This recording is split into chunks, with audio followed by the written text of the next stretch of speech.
নমস্কার। আমার সুধী দর্শক শ্রোতা বন্ধুদের আন্তরিক শুভেচ্ছা জানাই। আজ একটি বিশেষ দিন।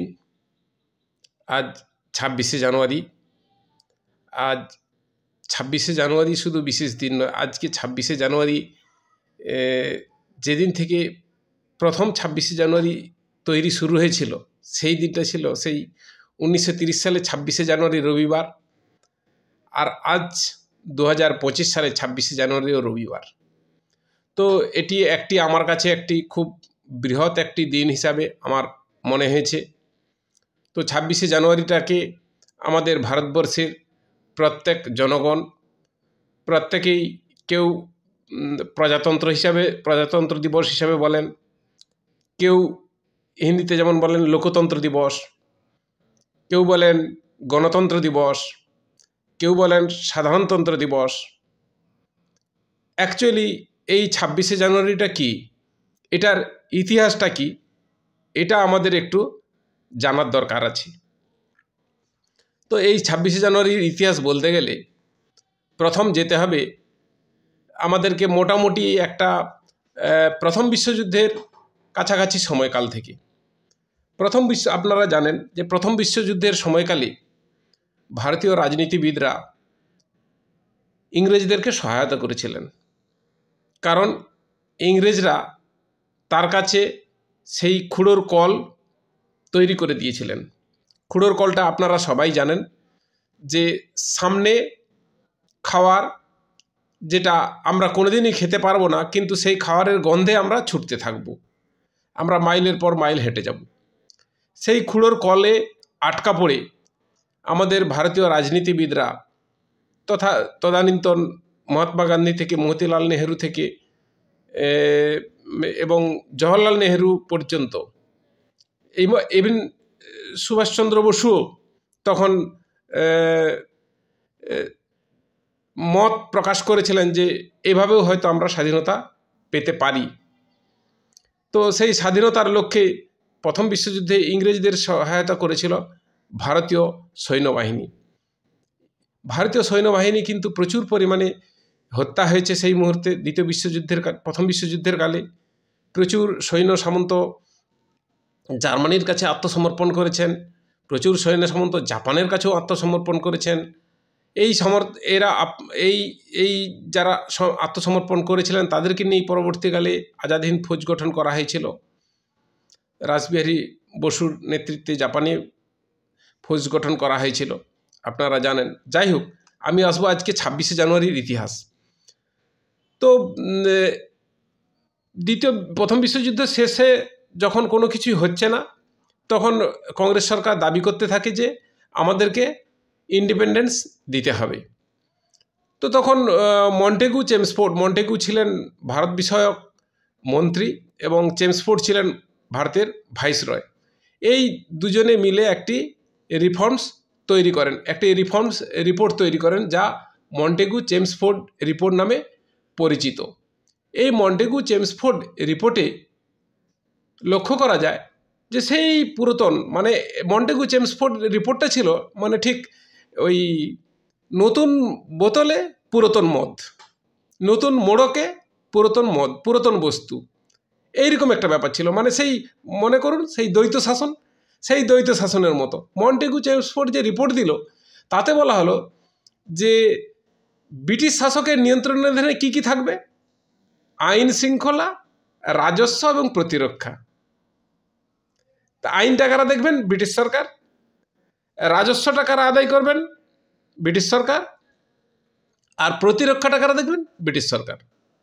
তাহলে ভারতীয়দের হাতে কি ক্ষমতা দেওয়া হলো? ভারতীয়দের হাতের ক্ষমতা দেওয়া হলো যে শিক্ষা, স্বাস্থ্য, কৃষি। এবার আপনারা বলুন যে শিক্ষা ব্যবস্থার উন্নতি করতে গেলে টাকার দরকার, স্বাস্থ্য ব্যবস্থা উন্নতি করতে গেলেও টাকার দরকার, এবং কৃষি ব্যবস্থার উন্নতি করতে গেলেও টাকার দরকার। টাকা কোথায় পাবে? আপনার রাজস্ব যদি ইংরেজ সরকারের হাতে থাকে তাহলে টাকাটা আসবে কোথা থেকে? এর বিরুদ্ধে কিন্তু কংগ্রেস সরকার ঝাঁপিয়ে পড়ল, বৃহত্তর আন্দোলন হলো। 1919 সালে জালিয়ানওয়ালাবাগ হত্যাকাণ্ড হলো, এটাও আপনারা জানেন। মানে এইসব কথা বলতে গেলে গা শিরশিরিয়ে উঠবে। আমরা জন্মগ্রহণ করিনি, কিন্তু এইসব কাহিনী শুনলে আমাদেরও মনটা মনে যেন হয় যে আমরা যদি তখন জন্মাতে পারতাম, আমরাও শহীদ হতে পারতাম, আমরাও শহীদের খাতায় নাম লেখাতে পারতাম। যাই হোক, তখনকার যারা কংগ্রেসের নেতৃবৃন্দ ছিলেন বা তখনকার যারা জনগণ ছিলেন, তারা কিন্তু এর প্রতিবাদ করেছেন। জালিয়ানওয়ালা হত্যাকাণ্ড হয়েছে, বটুকেশ্বর দত্ত আপনার সেন্ট্রাল হলে দিল্লিতে বোম ফেলেছেন, বটুকেশ্বর দত্তের ফাঁসি হলো এর জন্য বটুকেশ্বর দত্তের ফাঁসি হলো। যখন মনে আছে 1929 সালে যখন বটুকেশ্বর দত্তের লাশ তার স্ত্রী নিয়ে আসছে, তখন নেতাজি সুভাষচন্দ্র বসু কলকাতাতে তাকে রিসিভ করার পরে, বটুকেশ্বর দত্তর লাশ এবং যতীন দাসের লাশ, বটুকেশ্বর দত্তকে ওখানেই কবর দেওয়া হয়েছিল বা পুড়িয়ে দেওয়া হয়েছিল, আমার ঠিক জানা নেই। তবে যতীন দাসের লাশকে আনা হলো লাহোর থেকে কলকাতাতে।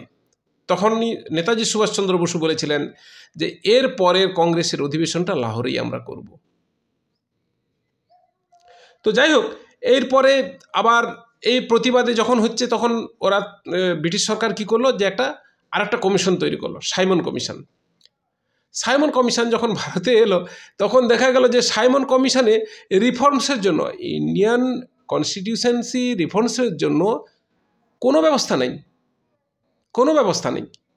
তখন কিন্তু এই সাইমন কমিশনের এগনেস্টে রিফর্মস করার জন্য আমাদের জওহরলাল নেহরুর নেতৃত্বে একটি কমিটি, মতিলাল নেহরুর নেতৃত্বে কমিটি গঠন করা হয়, কিন্তু জওহরলাল নেহরুকে দায়িত্ব দেওয়া হয় একটি রিফর্মস রিপোর্ট তৈরি করার জন্য। এবং সেখানে জওহরলাল নেহরু এবং আমাদের সর্বাধিনায়ক নেতাজি সুভাষচন্দ্র বসু দুজনের মূল নেতৃত্বে একটি কমিটি একটি রিপোর্ট তৈরি করা হয়, যেটা নেহেরু রিপোর্ট নামে পরিচিত। নেহেরু রিপোর্টকে ওয়ার্থলেস বলে ব্রিটিশ গভর্নমেন্ট ফেলে দিতেই তার পরবর্তীকালে এই ঘটনা ঘটল। লাহোরে লালা লাজপত রায়কে মেরে দেওয়া হলো। লালা লাজপত রায়কে যখন এর প্রতিবাদ করছেন গো ব্যাক সাইমন কমিশন, তখনই তার মাথায় আঘাত করা হলো সেই মিছিলে, এবং তিনি পরবর্তীকালে অব্যবহিত পরেই তিনি মারা গেলেন। লালা লাজপত রায় কিন্তু একজন লেখক ছিলেন, একজন ভালো ফ্রিডম ফাইটার ছিলেন, একজন ভালো সংগঠক ছিলেন। তো লালা লাজপত রায়ের মৃত্যুতে কংগ্রেসের কিন্তু অপূরণীয় একটা ক্ষতি হলো। তো এটার কিন্তু সমালোচনা কিন্তু মুসলিম লীগও করেছিল। মুসলিম লীগও কিন্তু নেহরু রিপোর্টের সমালোচনা করেছিল। তা মুসলিম লীগ কিন্তু এই মুহূর্তে ইংরেজকে সহায়তা করতে রাজি ছিল। যাই হোক, সেই সময়টা এলো 1929 সালে ডিসেম্বরে, ওই 29 থেকে 30 ডিসেম্বর লাহোর কংগ্রেস, যেটাকে লাহোরের কংগ্রেসের বার্ষিক অধিবেশন হলো। সেই অধিবেশনে কিন্তু নেহেরু সাহেব এবং আমাদের নেতাজি সুভাষচন্দ্র বসু দুজনেই পূর্ণ স্বরাজের দাবি তোলেন, যে এইসব দ্বৈত শাসন ব্যবস্থা চলবে না, আমাদের হাতেই সমস্ত ক্ষমতা দিতে হবে, আমাদের হাতেই আইন শৃঙ্খলার দায়িত্ব থাকবে, আমাদের হাতেই থাকবে রাজস্ব এবং প্রতিরক্ষা, শিক্ষা, স্বাস্থ্য, যা কিছু আছে, শিল্প সংস্কৃতি, শিল্প স্থাপনের জন্য তো নেতাজি সুভাষচন্দ্র বসু প্রথম থেকেই উদ্যোগী ছিলেন, এটা আপনারা সবাই জানেন। যাই হোক, সব কিছু আমরা স্বায়ত্তশাসন চাই, আমরা পূর্ণ স্বাধীনতা চাই। তা পূর্ণ স্বাধীনতার জন্য এটা একটা ডেট ফিক্স করা হলো, পতাকা তোলা হবে, ত্রিরঞ্জিত পতাকা তোলা হবে। তখন কিন্তু ওই পতাকা সম্পূর্ণ পতাকা, আজকের যে জাতীয় পতাকা সেটা তৈরি হয়নি, কিন্তু 3টে রঙের পতাকা তৈরি হয়েছিল। ত্রিরঞ্জিত পতাকা তখন তোলা হবে, দিল্লিতে তোলা হবে। কবে তোলা হবে না, ডিসেম্বর, যেহেতু 30শে ডিসেম্বর শেষ হয়ে গেল, বলা হলো যে 1930 সালের জানুয়ারি মাসের শেষ রবিবার, 1930 সালের জানুয়ারি মাসের শেষ রবিবার। প্রসঙ্গক্রমে আমি ভিডিওর প্রথমেই বলেছি যে 1930 সালের জানুয়ারি মাসের শেষ রবিবার ছিল 26শে জানুয়ারি। আর ভিডিওর প্রথমে আমি বলেছি যে আজকে 2025 সালের 26শে জানুয়ারিও রবিবার পড়েছে, তাই আমি বলেছিলাম যে এটি আজকে খুব গুরুত্বপূর্ণ দিন। তা ওই দিন জাতীয় পতাকা উত্তোলন করা হয়, ভারতের ইন্ডিপেন্ডেন্স ডে হিসাবে ঘোষণা করা হয় যে আমরা পূর্ণ স্বরাজের মর্যাদা পেলাম। তো এই পূর্ণ স্বরাজের মর্যাদা কিন্তু জাতীয় কংগ্রেস প্রতি বৎসর পালন করত। যদিও তখন ইংরেজ শাসনাধীনে ভারত, কিন্তু কংগ্রেস সরকার প্রতি বৎসর 26শে জানুয়ারি ভারতের স্বাধীনতা দিবস হিসাবে পালন করা হতো। এটাই হচ্ছে মূল ইতিহাস, যে প্রতি বৎসর স্বাধীনতা দিবস হিসাবে পালন করা হবে 26শে জানুয়ারি। তো এরপরে অনেক গঙ্গা দিয়ে জল গড়িয়ে গেছে। 1947 সালের 15ই আগস্ট ভারতবর্ষ স্বাধীন হলো। ভারতবর্ষ স্বাধীন হওয়ার পরে মানে 14ই আগস্ট রাত থেকে আমাদের শুরু হলো, 15ই আগস্ট জাস্ট 12টা 1 থেকে আমরা স্বাধীনতা পেলাম। এবং পরবর্তীকালে আমাদের একটি সংবিধান তৈরি করার জন্য খসড়া প্রস্তুত করার জন্য প্রথম খসড়া হলো, তারপর খসড়ার পরে এটা অবশ্য ডক্টর ভীমরাও আম্বেদকর, যিনি সবথেকে বৃহত্তর লড়াকু নেতা কংগ্রেসের ছিলেন এবং তখনকার দিনে একটি নিম্ন জাতিবর্গ থেকে উঠে আসা মানে সবথেকে একজন কিংবদন্তি মহাপুরুষ ডক্টর ভীমরাও আম্বেদকর সাহেবের নেতৃত্বে আমাদের সংবিধানের ফাইনাল রিপোর্ট প্রডিউস করা হয় 1949 সালের 29শে নভেম্বর। তো 1949 সালে ফাইনাল রিপোর্ট দেওয়া হলো, সংবিধান তৈরি হয়ে গেছে, সংবিধান এবার ইমপ্লিমেন্ট করতে হবে, কার্যকরী করতে হবে। তখন কংগ্রেস সরকার, তখন প্রেসিডেন্ট ছিলেন আমাদের ডক্টর রাজেন্দ্র প্রসাদ, উনিও শিক্ষক ছিলেন, আপনারা সবাই জানেন উনিও একজন শিক্ষক ছিলেন। তো ওনার সময়েই তখন নির্ধারণ করা হলো যে কবে এই আমাদের সংবিধানটাকে কার্যকরী করা হবে। তো এই সংবিধান কার্যকরী করার জন্য ডেট ঠিক করা হলো যে ভারতের যেহেতু কংগ্রেস সরকার 26শে জানুয়ারিটা ইন্ডিপেন্ডেন্স ডে হিসাবে পালন করত, তাই ওইটাকে স্মরণে রাখার জন্য ভারতের 1930 সাল থেকে 1947 সাল পর্যন্ত যে ভারতের স্বাধীনতা দিবস, সেই স্বাধীনতা দিবসটাকে অক্ষুণ্ণ রাখার জন্য 1950 সালের 26শে জানুয়ারি আমাদের ভারতীয় সংবিধানকে অ্যাকসেপ্ট করা হলো এবং সেই দিন থেকে প্রমাণ হলো যে আমরা গণতান্ত্রিক, সমাজতান্ত্রিক, ধর্মনিরপেক্ষ প্রজাতন্ত্র দেশ।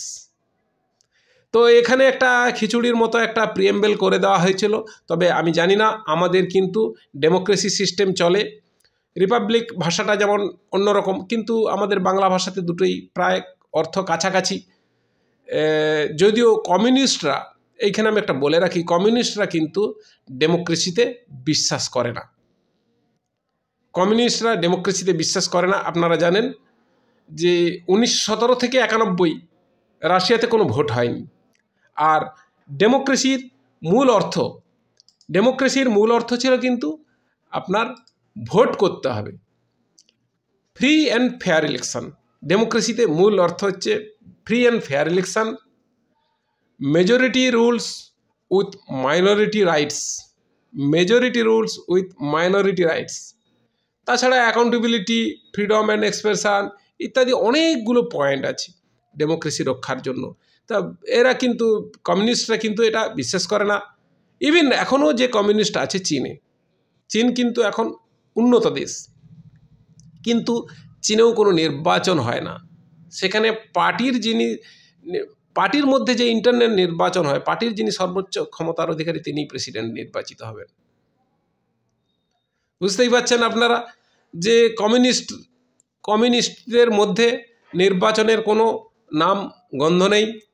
কিন্তু ভারতের কংগ্রেস সরকার এই ডেমোক্রেসি ইমপ্লিমেন্ট করেছেন এবং আজকের তখনকার স্বাধীনতা দিবস আজকের আমাদের গণতন্ত্র দিবস হিসাবে প্রতিপালিত হচ্ছে। আমরা গর্ববোধ করি, আমরা আমাদের এই পূর্বতন স্বাধীনতা দিবস, বর্তমানের গণতন্ত্র দিবস, বা অনেকে বলে থাকেন প্রজাতন্ত্র দিবস, সাধারণতন্ত্র দিবস, যাই বলুন না কেন, এটা আমাদের অধিকারের প্রশ্ন। আমরা আমাদের অধিকার পেয়েছি, তো সেই অধিকার রক্ষার লড়াই এখনও হয়তো চলছে, এখনও কিছু কনস্পিরেসি থেকে গেছে। যেমন বাংলাদেশে বলছিল না রাজাকারের বংশরা এখনও থেকে গেছে, তেমনি আমাদেরও এখানে মির্জাফরের অনেক বংশ থেকে গেছে, তাদের এগনেস্টে আমরা কিন্তু লড়ছি। তো বন্ধুগণ, এইভাবেই আমি আজকে আমার ভিডিও শেষ করছি। আপনাদের যদি ভালো লেগে থাকে লাইক করবেন, শেয়ার করবেন, সাবস্ক্রাইব করবেন, আর হ্যাঁ, কমেন্ট করতে কিন্তু ভুলবেন না। আপনাদের কমেন্ট থাকলে আমার ডেমোক্রেটিক নিউজ আমি নিজেকে ধন্য মনে করব। ধন্যবাদ।